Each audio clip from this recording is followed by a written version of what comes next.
It's about the Lord Commander. The former Lord Commander. Does he have to be?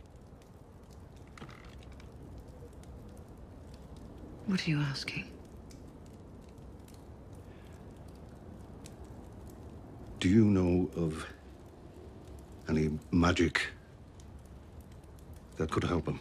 Hey guys, welcome back to another Game of Thrones video. Today we're going to discuss Jon Snow and Azor Ahai, assuming that Jon Snow may in fact be Azor Ahai, and if so, how he may forge the legendary Sword of Heroes, Lightbringer, in Season 8. But of course, before continuing any further, this will contain spoilers for the Game of Thrones series, and also, if you're new to the channel, at the end of this month, I will be announcing the winner of the Game of Thrones bundle giveaway. To qualify for a chance to win this, you just gotta be a subscriber, like, comment, and share this video. But let's begin. Season 7 for Jon Snow was pretty epic. They really built him to be one of the true main characters of the series. Sure, you have Cersei, you have Tyrion, as well as Daenerys, but Jon Snow for some reason has been getting a much bigger story. The reason? He may be Azor Ahai.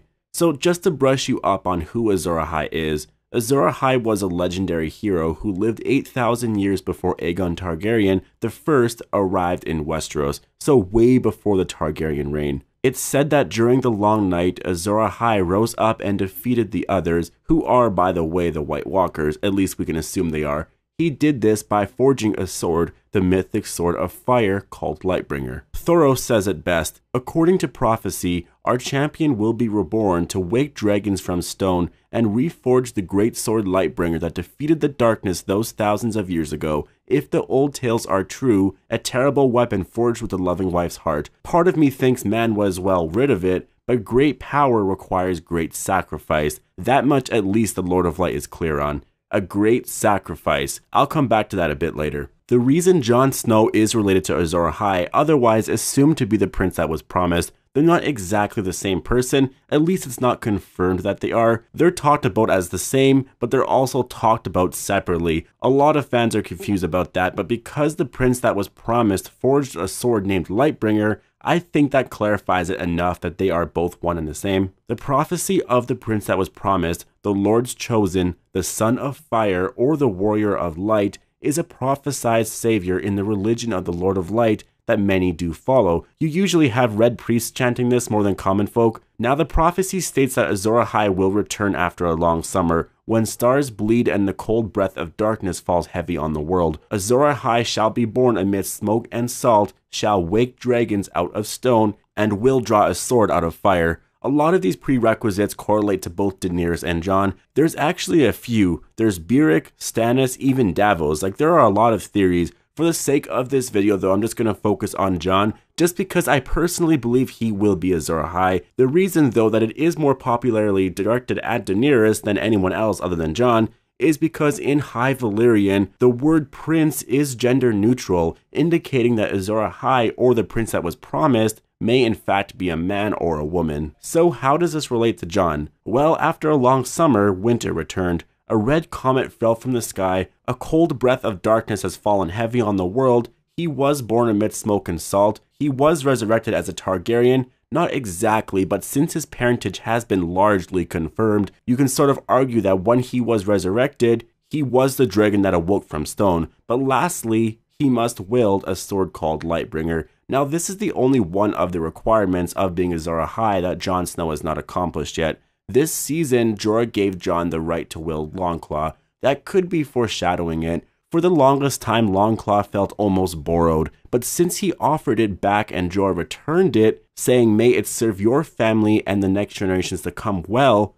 that made Longclaw forever a Targaryen/Stark sword, depending on which name Jon goes with. So could Jon forge Lightbringer in Season 8? Well, let's actually talk about how Lightbringer was forged, because it may foreshadow what Jon will do to forge the sword in Season 8. After Azor Ahai decided to fight the darkness that lay over the lands, he needed a hero sword in order to defeat said darkness. In his first attempt, he worked on this sword for 30 days and 30 nights, and afterwards tempered it with water to ensure its durability, but the sword broke. Since Azor Ahai was not one to give up easily, he went at it a second time. This time it took him 50 days and 50 nights. The sword was much more powerful than before, and this time he stabbed it in a lion's heart. but the sword shattered. On the third and final time, he worked on it for 100 days and 100 nights. This time, in order to ensure its durability, he called his wife Nisa in the room and asked her to bare her breast. He then drove his sword through her breast, combining her soul into the steel of the sword, creating Lightbringer. It's said that her cry of pain at this moment left a crack on the face of the moon. Now, how could Jon make this? How could he do this? How could Jon create Lightbringer, the red sword of heroes? Does he need to kill Daenerys in order to forge it? Now, that is a huge stretch. It really is. To have Daenerys' story, as amazing as it is, to end with a death as such. Depending on how it's done, it's possible it could work. Remember the great sacrifice I mentioned before? This could be Jon's great sacrifice. In Season 8, he could forge this hero's sword by killing the only woman he truly loves, but in doing so, ensuring that the darkness will end. Tyrion's look in the Season 7 finale could have foreshadowed that. Not that he knew of this legend or this prophecy and expected this, but that he knew both of them together would create a lot of strain, pain, and tension amongst the world. Tyrion could be concerned that because of this, they both may not be able to make the decisions they would have if they were both apart. But why Lightbringer? Why do you need Lightbringer? What's so important about Lightbringer? What can Lightbringer do that a normal Dragonglass or Valyrian steel sword can't? Well, kill the Night King. We learned in Season 7 that if you kill a White Walker, any white that is possessed by it dies as a result. This will for sure come in handy in Season 8. Jorah and Jon will use this in the Great War, I know it. And if they can, kill the Night King, which would release the curse off of all the White Walkers, therefore killing the darkness. But what if the Night King can't be killed by Dragonglass or Valyrian steel? We're not really sure what the Night King is. We know who he is, but we don't really know what he's become since then. Why is he so different from the Three-Eyed Raven? Why is he different than the Children of the Forest? There is a possibility that early in Season 8, Jon will have a chance to kill the Night King with Longclaw, but will fail because he cannot be killed by Valyrian steel. As a result, they will ponder the idea of how to forge a stronger weapon to kill the Night King. Either Beric, if he survived that wall collapse, or Melisandre, if she comes back from Volantis, could help Jon with that. She could tell Jon of Lightbringer, which at that moment, he may try and forge. How do you make something stronger than Valyrian steel? Well, you could just forge Lightbringer, right? There has got to be a reason in why Azor Ahai spent 100 days to forge the sword, why it couldn't be 50 or 30 days.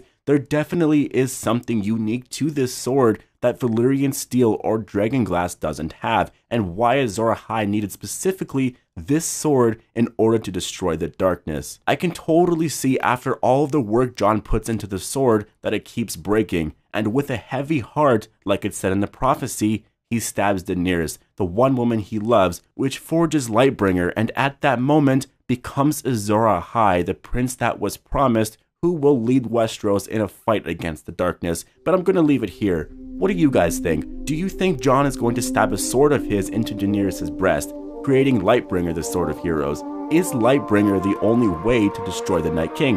Hope you all enjoyed this video, and I'll see you guys in the next one.